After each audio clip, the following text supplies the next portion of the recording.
Good morning, ladies and gentlemen. Today we're going to be talking about solving one-step equations where we have numbers, when we have problems like 3x equals 9. Okay, we're going to be looking at things like that using multiplication and division to find out what x equals. So part of our task with this is to isolate the variable. To isolate means to keep separate. Okay, so again, some terms. An equation is two expressions, so 3x and 9, and they are equal or equivalent.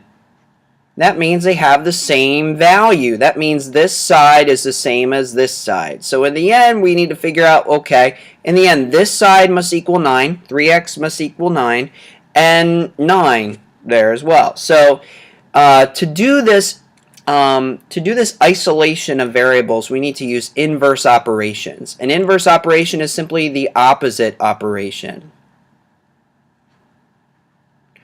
Okay, so if I'm thinking about this in my notes, I have plus, and then the inverse is the minus sign. If I am adding in the if I'm multiplying in the equation, that means I must divide both sides by the same number. Okay, so that's how we use that. So let's take a look at this. Think about it as like, again, a balancing act. What I do to one side is going to change its weight. So in order for me to balance it out, I must do the same thing to the other side in order to balance it out. This is the same with multiplication and division. We have 3x equals 18. So this is written as the product of 3 and x is 18. This is also read in this type of a problem. Billy bought 3 pizzas of x slices per pizza. We don't know how many slices are on the pizza. He fed 18 people 1 slice each with none left over. So he had 18 total slices in those 3 pizzas with x slices per pizza. How many slices did each pizza have? So we are looking at it from that type of a problem. And so we have 3x, so 3 groups of x, also known as x plus x plus x. And on the other side, I have 18 slices. Now what we are going to do is, I want you to think about this as each value is the same.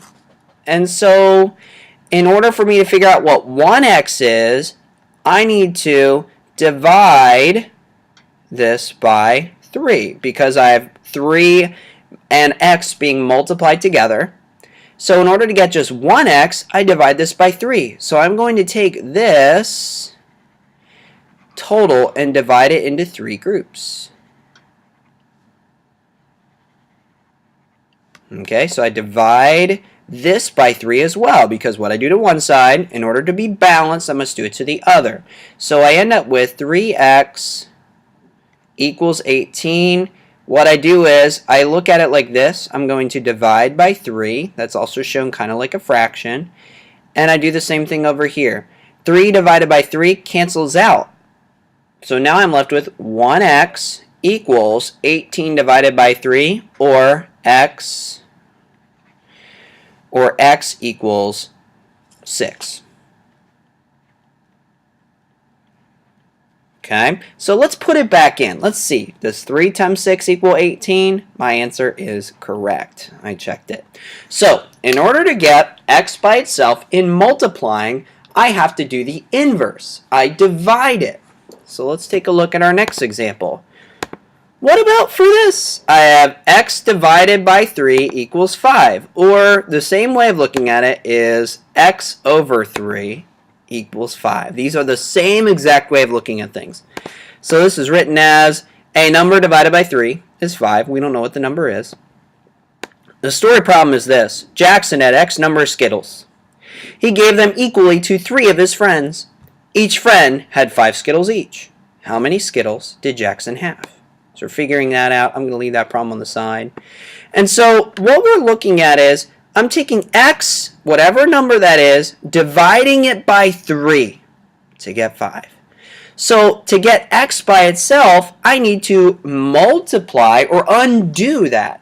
So instead of divide by 3, I now have x over 3. and I'm going to multiply both sides by 3 equals 5, and now I multiply this by 3 as well to be balanced.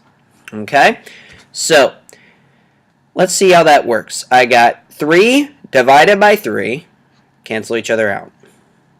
5 times 3, they don't cancel out because I'm just canceling out those parts. So 3 divided by 3 is 1, 5 times 3 is 15. Let's see if this makes sense. I took x, broke it up into thirds, that made it 5 per group. So if I have 5 in each one, boom, boom, boom, boom, boom, boom, boom, boom, boom, boom, and we're going to taste the rainbow over here as well.